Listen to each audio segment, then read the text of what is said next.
All right, get ready, because today we're taking a deep dive into something that might completely change how you see reality. Surfaceology. Yeah. And before you start picturing, you know, rocks and geologists, we're going full quantum here. Yeah, definitely. We're not talking about like the surface of your desk or anything. In surfaceology, the idea is that surfaces in quantum physics, well, they could be more than just boundaries. So more than just like the skin of an apple, they could be like, I don't know, holding information, like some Yeah. secret code or something. Exactly. One of the sources we looked at used the example of a soap bubble, actually. Oh, God. You know, like those swirling colors you see on the surface of a soap bubble. Yeah. They tell you about the bubble's shape, how thick it is, even the air pressure inside. That's a really cool image. So in quantum physics, surfaces might act kind of like that. Like superpowered soap bubbles. You could say that, yeah. They might hold information about what's inside, but they also interact with the space around them in ways we're just beginning to understand. Wow, this is already making me see the world a little differently. Like everything seems a bit less solid now. And that brings us to maybe the most extreme example, black holes. Oh boy. So imagine a black hole's surface, the event horizon. That surface might be encoding everything about the black hole, its mass, how fast it's spinning, even, and this is wild, even everything that's ever fallen into it. Hold on. You're saying that the entire history of a black hole is written on its surface? Like a cosmic message board or something? It's a pretty wild idea, isn't it? Surfaceology is really pushing us to rethink what inside and outside even mean when we're talking about these objects. This is starting to feel like a sci-fi movie. So where does quantum geometry come into all this? Great question. Well, quantum geometry basically takes all the rules of, normal geometry and throws them into the quantum realm. Right, and one of the articles described it as particles and forces interacting in ways that seem to break the rules of our 3D world. It's like, imagine trying to navigate a maze, but the walls are constantly shifting and the paths exist in, multiple dimensions at the same time. Yeah, okay, instead of neat points and lines, we have Yeah. shapes that are just impossible to picture. Exactly. And one of the most mind-bending examples is something called the amplituhedron. The amplituhedron. I've got to admit, that sounds a bit intimidating. Yeah, the name's a mouthful, I know. But just picture a multidimensional shape, right? And this shape, it can calculate particle interactions. But here's the really crazy part. It doesn't need space or time as coordinates. It's like some kind of, I don't know, cosmic calculator that works outside of space and time. What does that even mean? Okay, let me try this analogy. Think of a kaleidoscope, right? Okay. Every time you turn it, you get a new, unique pattern. But all those patterns come from the same basic pieces of colored glass. Right. So the amplituhedron is like that kaleidoscope. Huh. It's organizing particle interactions into patterns, but these patterns reveal a deeper structure to reality, one that might not rely on our normal ideas of space and time. Okay, I think I'm starting to get it. So the amplituhedron is showing us patterns in how particles behave, but these patterns exist outside our normal ideas of space and time. You got it. And that leads us to another big idea that points towards this reality beyond space and time, the holographic principle. Oh, yeah, I've heard of that. Honestly, it always seemed a bit too far out there for me. I get it, it's a pretty radical concept, but it suggests that the reality we see as 3D, with height, width, and depth, might actually be a projection from a lower dimensional boundary. Like a hologram. We see a 3D image, but it's really just light bouncing off a flat surface. Exactly, and it gets even more mind-blowing when you apply this to those black holes we were talking about earlier. Oh, no, go on. So instead of thinking of a black hole as this massive object with an inside and outside, imagine it as a 2D surface, that event horizon.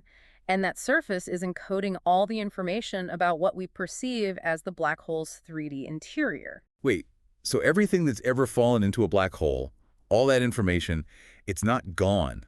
It's just stored on its surface, like some cosmic hard drive. That's what this theory suggests, yeah.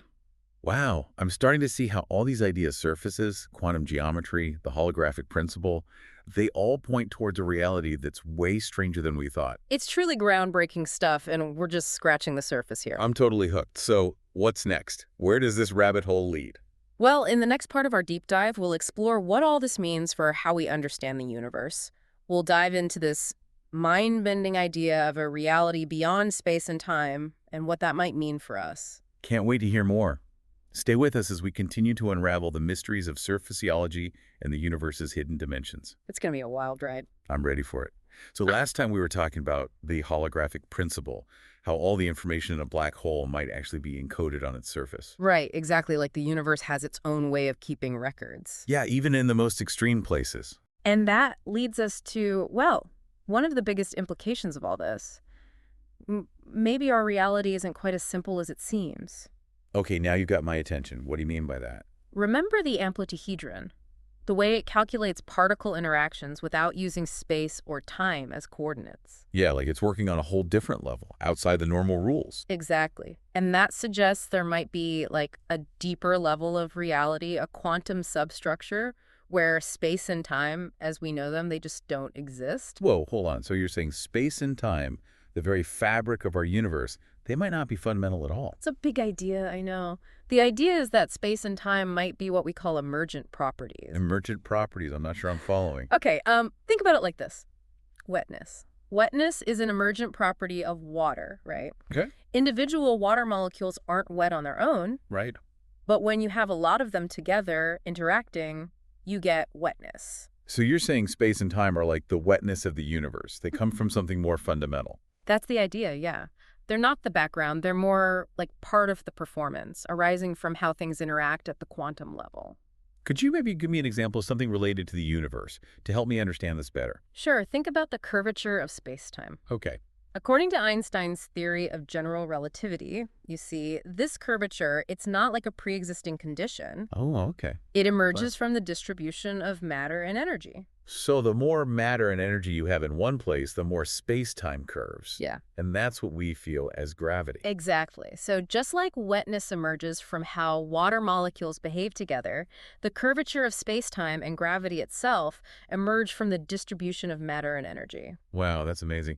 So instead of space and time being the stage where the universe happens, they're actually products of the play itself. You got it. They're woven into the fabric of reality, not separate from it. This is really making me rethink things. Like, I don't know, realizing the ground beneath you isn't solid, but a constantly shifting sea of something deeper. I like that. That's a very poetic way to put it. And if space and time aren't fundamental, then what does that mean for other things we take for granted, like, I don't know, cause and effect? Yeah, if time isn't fundamental, does it even make sense to talk about things happening in a particular order? It's a huge question, and physicists are trying to figure that out. If space and time emerge from something deeper, then it's possible that causality, that relationship between cause and effect, might also be an emergent property. So the way we experience the world, with time flowing from past to future, maybe that's just our limited perspective. Like, what we see as cause and effect could be way more complex at the quantum level. That's the idea. It's pretty exciting and maybe a little unsettling to realize how much of what we call reality might be based on these emergent properties, not some fundamental truths. It definitely challenges how we see things. But how do we even begin to study something that exists outside of space and time? It seems impossible. It is incredibly challenging, yeah. But scientists are looking for clues, and one area that might help is quantum entanglement. Ah, quantum entanglement, where two particles are linked even if they're light years apart. Exactly. That's always seemed a bit spooky to me. I know, right? It's like it operates outside our normal ideas of space and time. Those entangled particles can influence each other instantaneously no matter how far apart they are. So, by studying entanglement, could we actually get a glimpse of this deeper level of reality, a place where space and time aren't the defining factors? That's the hope. Entanglement might be a window into the underlying structure of the universe, something that goes beyond the limitations of how we experience space and time. This is all so fascinating. But where does it lead us? What's the point of trying to understand these incredibly complex ideas? Well, the goal is to understand the universe better, right? And maybe, just maybe, find that elusive theory of everything. The theory of everything. The holy grail of physics. That one theory that brings together all the fundamental forces of nature. Exactly. And this is where it gets really interesting. You see, one of the biggest problems in physics is trying to reconcile Einstein's theory of general relativity, which describes gravity, with quantum mechanics, which describes how particles behave at the subatomic level. Like they're two different rule books for the universe, Yeah. and they don't quite match up. That's it exactly. Scientists have been struggling to unify them for decades. Yeah, I remember reading about that. But what if the key to unifying them is this idea of emergent space-time? If space and time themselves aren't fundamental, but come from a deeper quantum reality, then that could totally change how we see gravity fitting into all of this. So gravity might not be a fundamental force. Yeah. It could be a result of something happening at this deeper level. Exactly. It could be an emergent phenomenon, just like space-time. And if that's true, it could revolutionize how we understand the universe, potentially leading us to that theory of everything. This is seriously groundbreaking stuff. It Mhm. feels like we're starting to put the pieces together, even if the picture they're forming is stranger than we could have imagined. It's definitely a journey, and it's far from over. I'm loving the ride so far. But I think we're just about out of time for this part of the deep dive. What can we expect in the final part? In the last part, we'll explore the implications of all this. What does it mean for how we see reality, our place in the cosmos, and the future of science? We'll tackle those questions and more. This is definitely a journey I don't want to miss the ending of. Stay tuned for the final part of our deep dive into surfaceology and the mind-blowing world of quantum geometry. Well, here we are, the final part of our deep dive into surfaceology and quantum geometry. It's been quite a journey so far. It really has. We've gone from surfaces being more than boundaries to quantum geometry changing how we see space, and then the holographic principle saying our reality might be a projection from, something deeper. It's a lot to take in, I know. But what I really want to talk about now is like the big picture. What are the implications of all this for us, for how we understand the universe, for the future of science? Yeah, those are the questions that keep a lot of us up at night, honestly. If our universe is a projection and space and time aren't fundamental, then, well, it challenges everything we think we know. It makes you wonder about, big things like free will. If everything is governed by laws outside of time, does free will even exist the way we think it does? Right, and consciousness, too. If what we perceive as reality is just a projection, what does that mean for our own subjective experience of the world? It's a big question. It's kind of awe-inspiring, but also a little scary, to realize how much we still don't know. Absolutely. The more we learn, the more we realize how much more there is to discover. But that's what's so exciting about science, right? It's not just about finding answers, it's about asking better questions. So where do we go from here? What are the next steps in unraveling these mysteries? Well, the search for a theory of everything is still ongoing. And surfaceology and quantum geometry, they could be key pieces of the puzzle. They might help us unify general relativity and quantum mechanics. And that could lead to breakthroughs we can't even imagine right now. That's pretty exciting. I mean, could these theories lead to actual applications like new technologies or even new ways to explore space?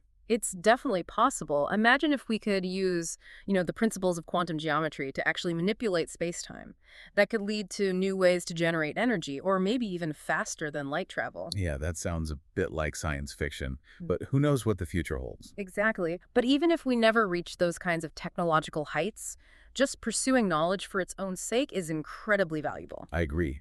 Trying to understand the universe and our place in it, that's one of the most important things we can do.